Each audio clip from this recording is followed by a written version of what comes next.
بسم الله الرحمن الرحيم الحمد لله رب العالمين الصلاة والسلام على سيدنا محمد وعلى آله وصحبه أجمعين. All praises due to Allah, peace and blessings be upon the Messenger Muhammad, our Prophet sallallahu alayhi wasallam. Alhamdulillah, we have reached in the branch of FIQH jurisprudence. We have reached the subject of al-Ghusl. Al-Ghusl literally meaning for al-Ghusl is taking shower, having that ghusl. The Arabic meaning that meets the English word taking shower is ghusl. So what's the meaning of ghusl in our religion? To be done in the right and proper way, you have to cover the whole body with water, to wash the whole body with water. This is ghusl. So that no part of the body remains dry. Not any body of the parts remains dry. You should cover and you should wash the whole body with water.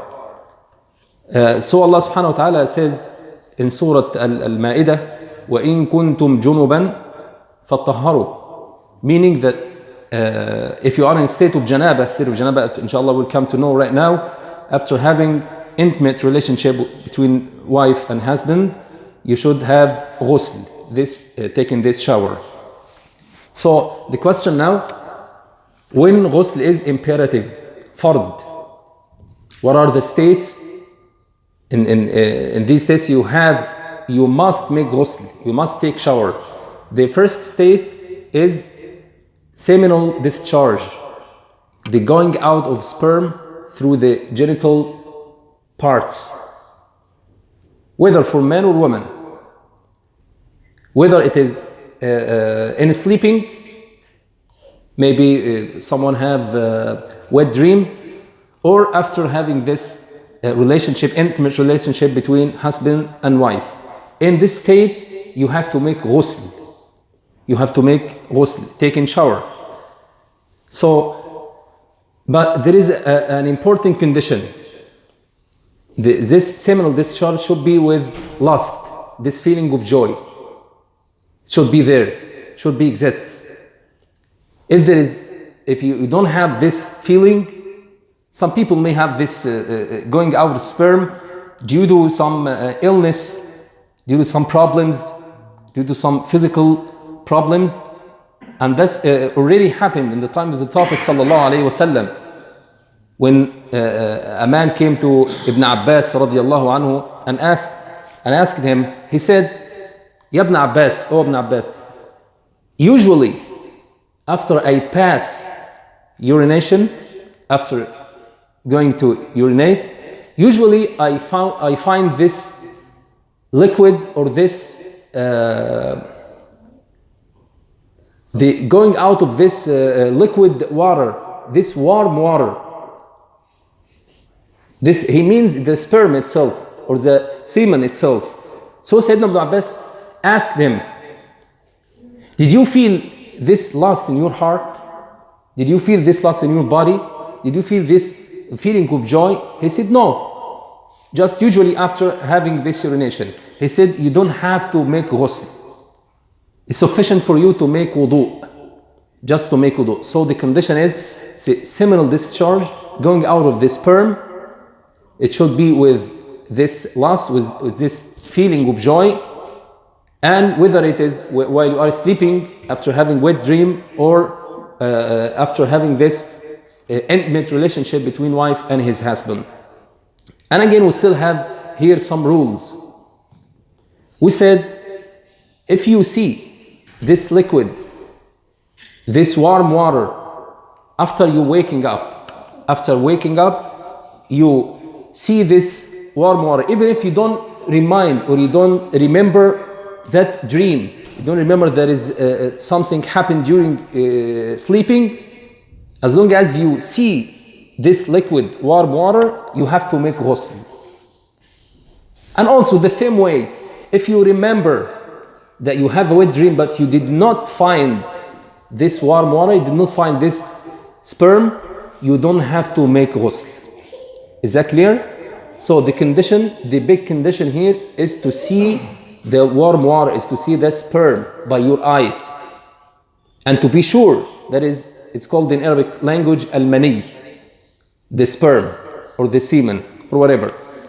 So going out of this sperm with this feeling of lust, whether you are sleeping or when having this relationship between wife and husband. Of course, ghusl is imperative, is fard for both, male and female, man and his wife. Okay. Also, another rule. If you have this intimate relationship with wife and you didn't pass or you didn't give this sperm, no seminal discharge, بدون نزول المني. The rule here differs. As long as you have this intimate relationship, whether you have this sperm went out or not, you have to make ghusl. Now focus. Focus. If you have this sperm already went out from you, whether you are sleeping or you are awake, with this feel of joy, of lust, you have to make ghusl. And also, if you have this intimate relationship with wife and one of you or both of you didn't have this sperm, didn't went out, as long as you have this intimate relationship, you should have ghusl, whether there is sperm or not. Okay? And the next rule, the next state in which ghusl, taking shower, is mandatory, wajib, fard, is the ending of this menstrual state, this monthly cycle concerning women, of course, or that bleeding after giving birth. This monthly cycle is called al-hayd, and this bleeding that comes with giving birth, after giving birth immediately, is called in Arabic language an-nifas. So the stopping, the ending of both bleeding, whether it is hayd, the menstrual, the cycle, the monthly cycle for women, of course, and that the stopping or the ending of bleeding after giving birth, hayd or nifas, both of them, the woman should have ghusl.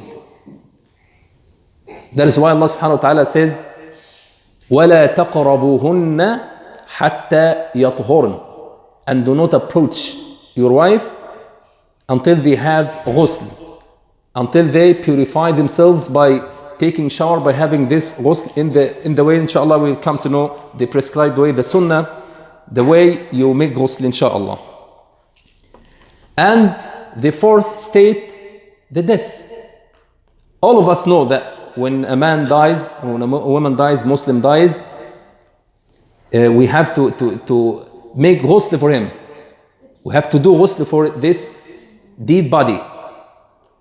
Okay? So, the question is, when ghusl is imperative, is fard, mandatory, the first, seminal discharge with lust during sleep or while you are awake, when having intimate relationship between man and wife, whether there is sperm or not, and when the menstruation, al-hayd, and the bleeding after giving birth stops, ending, and when death, when a Muslim dies, and the last state, when a disbeliever converts to Islam. If someone converts to Islam, he should make ghusl. He should make ghusl. The Prophet ﷺ, when someone called Thumamah al-Hanafi, when he converted to Islam, the Prophet ﷺ commanded him to make ghusl, to take shower. That's why he will purify himself. The enter, you know that when we were talking about the purification, we said that there is spiritual purification and physical purification, right? The physical purification is to have this shower, is to wash the whole body with water. This man came to the Prophet ﷺ and he converted to Islam. So now he realized the spiritual purification, right? The inside purification in his heart.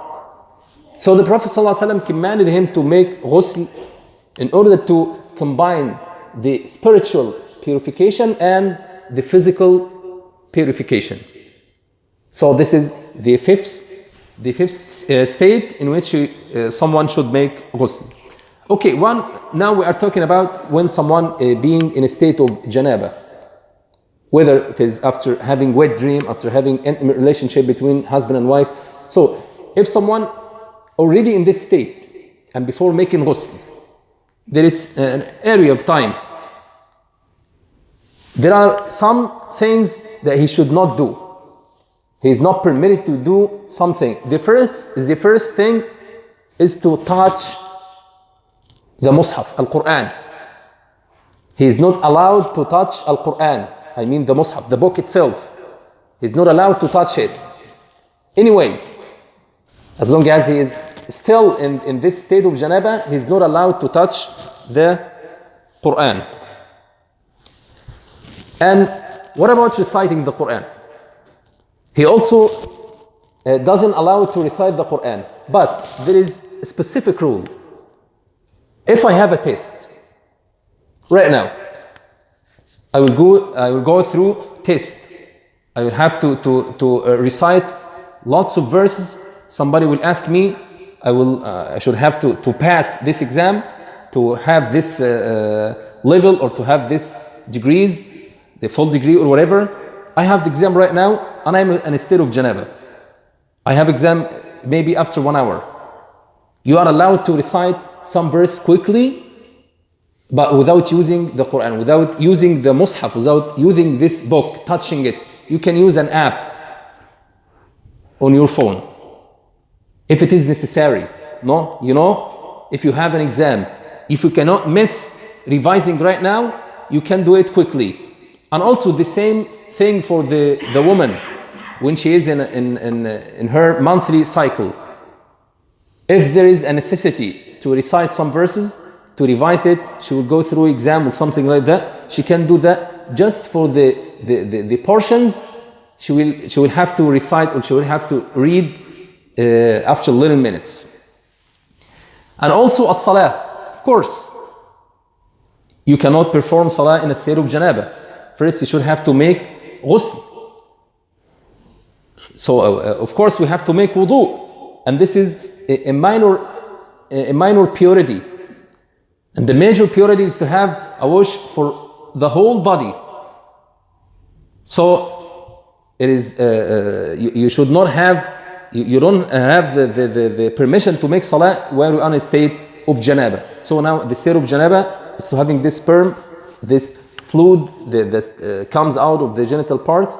In this state, you cannot make salah, you cannot make tawaf around the Kaaba, circumambulation, you cannot make tawaf in a state of janaba, and you cannot touch or recite the Quran while you are in a state of janaba.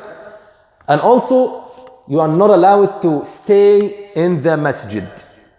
You are not allowed to stay in the masjid. But if you have to pass by the masjid, to walk some steps in the masjid, maybe to say something for your brother, maybe to bring something to the masjid, or even to take something, or even to make an announcement, and necessary announcement. So these steps, these little steps, walking by the masjid is allowed for you. But you don't have to stay in the masjid for a long time. Just walking, just make this action that's necessary in the time, in the moment, at the moment. If you have this necessity to walk in the masjid while you're on a state of janaba, no problem. But don't stay long time in the masjid. Okay? So for the man or woman, of course, if one of them in a state of janaba, you are not permissible to do what? First, you are not permissible to make or to perform salah. You are not permissible to perform tawaf, circumambulation around the Kaaba. You are not permissible to touch or recite the Quran. And the last thing, you are not permissible to stay for a long time. The word stay, of course, means to have this staying, or to spend a lot of time in some place. So you're not allowed also to stay in the masjid for a long time. Okay, that's for the ghusl when it is fard, and what we are not permissible to do while we are in state of janaba. And also there are some preferable ghusl in some state from the sunnah of the Prophet Muhammad sallallahu alaihi wasallam. If you remember, usually on Fridays we remind you about what to make ghusl before coming to Salat al-Jum'ah, right? So it's preferable to make ghusl before Salat al-Jum'ah, and also to make ghusl, it's from the sunnah. The sunnah here and the preferable thing here means if you do this ghusl, you will be rewarded. But if you miss it, if you cannot do it, if you even don't do that, you will not be punished. You are not even be blamed for that. But just to do that, you are following the Prophet sallallahu alaihi wasallam, the sunnah of the Prophet sallallahu alaihi wasallam, and you will be rewarded for that. First, it's preferable for you to make ghusl, to take a shower before coming to Salat al-Jum'ah, and also before going to Salat al-Eid, the feast, Eid al-Fitri and Eid al-Adha, al-Eidain. From the sunnah of the Prophet Muhammad sallallahu alaihi wasallam is to make ghusl on the day of before coming to Salat al-Eid, and also before putting on the wear of ihram. Now you have the intention to make Hajj, pilgrimage, or you have the intention to make Umrah or whatever. Before putting on this white clothes, it's from the sunnah to have this ghusl and to pray 2 rak'ahs. Now if you focus, you will find that the Prophet ﷺ commanded us to make ghusl in any state or in any place. We have big gathering, we have this congregational state. That's why the Prophet ﷺ wants us to be in the very smart and the very clean state. Okay? So before Jum'ah, before Salat al-Jum'ah, it's preferable from the sunnah to make ghusl, and before going to Salat al-Eid, whether Salat Eid al-Fitri or Eid al-Adha, and before putting on the clothes or the wear of ihram, and on the day of Arafah, the people gathering and standing on the mountain of Arafah. Also there is a very large number of people there. That's why the Prophet ﷺ made it sunnah and preferable for us to make ghusl in this day. And upon entering Mecca, this holy country or this holy state, the Prophet ﷺ used to make ghusl when he has the intention, or while he was traveling from Medina to Mecca to make Umrah or whatever. Upon entering Mecca, this holy state, the Prophet ﷺ used to make ghusl, used to take shower in this state. And the last state is preferable and from the sunnah for all of us to make ghusl after having washing the dead body. You know, after the ghusl, one of us may make ghusl for the dead body, for al-mayyit, for the died person. After finishing his ghusl, the man who was performing ghusl for this dead body is preferable for him to make ghusl for himself. Also just to clean himself, just to keep purifying himself. This is from the sunnah. But if you do not do that, you are not blamed. You'll not be punished anymore. Never. Because it's from the sunnah. It's preferable for, as the Prophet ﷺ ordered us to do. And the two pillars of ghusl, that one cannot miss one of them, just two. The first one is intention, an-niyya. Again, we are stressed on intention. We emphasized an-niyya, intention. Because the Prophet ﷺ says, إِنَّمَا الْأَعْمَالُ بِالنِّيَّاتِ. These are considered by the intention. You cannot do anything in this world, whether it's acts of worship or whatever. You cannot do anything, you cannot be successful in any action except by having this niyyah. And we said before that if someone sank himself in the river from the head to the foot, and he don't have this intention to make wudu, he cannot make salah, prayer, right? So when you come to make ghusl, you have to have this intention. Of course, you don't have to recite or to read or to utter this niyyah. You don't have to say yourself, now I will make ghusl in order to purify myself from this state of janaba. No. Don't say anything. Just to bring it in your heart. Just to feel in your heart, and Allah subhanahu wa ta'ala is following and watching you. So, the first pillar of ghusl is an-niyyah, intention. And the second one is to wash the whole body. To let the water come to the whole body, so that no part remains dry. And about the prescribed way how to make ghusl, inshallah, next week. I don't want to give you this bunch of information in one session. Inshallah, next week, inshallah, we'll come to Sifat al-Ghusl, the prescribed way as the Prophet ﷺ from the Sunnah commanded us to do, or even taught us to do. But first, just don't worry, don't have to make ghusl in a specific way. If you make it, you will be rewarded, inshallah. We'll talk about it, inshallah, next time. But as we said, just to have this intention and just to wash the whole body with water. And don't forget to enter the water into your mouth, gargling this madmada as you make in wudu, and sniff the water in your nose like you are making in wudu, madmada and al-istinshaq. And about the way itself, inshallah, next time we will come to know it. Jazakumullahu khair. Yes. So after you slaughter an animal, and if the blood comes on your clothes, do you have to do ghusl? After slaughtering an animal? And you get blood on your clothes. No. Just change the clothes. Yes, you don't have to do that. But if the blood has this bad smell or touches your skin, I think it's preferable just to clean yourself, to purify yourself, not from the sunnah or not from the specific rule in the religion. Okay, any question? He has a question, Sheikh.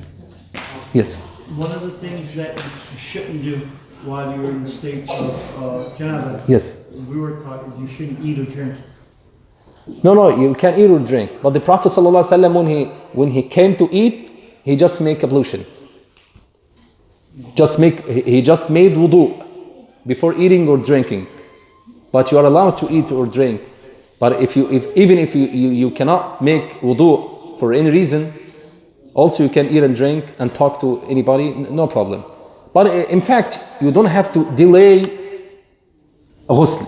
You are not it's not preferable to delay or postpone this ghusl, because in fact it will prevent you from remembrance, it will prevents you from reciting, it will prevent you from establishing or performing the prayer on time. So it's very good to you to make ghusl as quickly as you can, inshallah. Okay. Just wanted to clarify that if you are in the state of janaba, you should be able to study Quran in English or any other language except for the recitation of it in Arabic. Is that correct? Okay, no problem. That's correct. For one reason. Because to recite the Quran itself in your salah, how do you recite Surah Al-Fatiha? Tell me, you please. How do you recite Surah Al-Fatiha? So you don't say praise be to Allah, the Lord of the universe, the Lord of the worlds, right? You don't say that. So to have this worshipping, to have this act of worship, to perform your prayer, to come closer to Allah subhanahu wa ta'ala, you have to recite Quran in Arabic language. But to understand the meaning, you have the choice to recite it in English. So now you are not reciting the Quran itself, you are reading the meaning of the Quran, the interpretation of the Quran, not the divine text, not the text of Allah subhanahu wa ta'ala. Okay, so you are allowed to do that. But again, you don't have to do that, because even you don't have to delay state of janaba until you study something. But if it's necessary, you are allowed to do that. No problem, inshallah. Sheikh, I know you said we're going to have another portion or another part of this lecture, which is very beautiful, by the way. But let's say, and sometimes it does happen in certain circumstances that you're home, but you don't have no water. The water was cut off, not because you didn't pay the bill, but the water was cut off. What options do you have? The water cut off. Is it about to come again? Soon? No, there's no water. You're in a country. Yes, in the whole country? I mean, in a country for reef, Yes, yes. But I think, okay. But as usual, it's supposed to come soon. As usual. You are going camping. So if you have this feeling, if you have this knowledge, or if it's usual, the water cut off, and it will come maybe after 1 hour, 2 hours, before coming to the next prayer, you will wait. No problem. If it comes with the next prayer, and it will go through lots of prayers, and you cannot, by all means available, you cannot bring any water to have ghusl or to have, you can, in this state you may tayammum. But but in just specific and certain conditions. But if for example in Egypt, or in any, whatever the country it is, the water is sometimes cut off. But we have this knowledge that inshallah it will come maybe after 1 hour, 2 hours. It's supposed to come, so I will wait.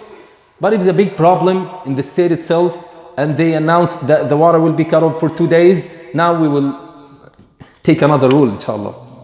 Okay? Don't do anything. جزاك الله خير. So, جزاكم الله خير, and see you inshallah next week. Assalamu alaikum wa rahmatullahi wa barakatuh.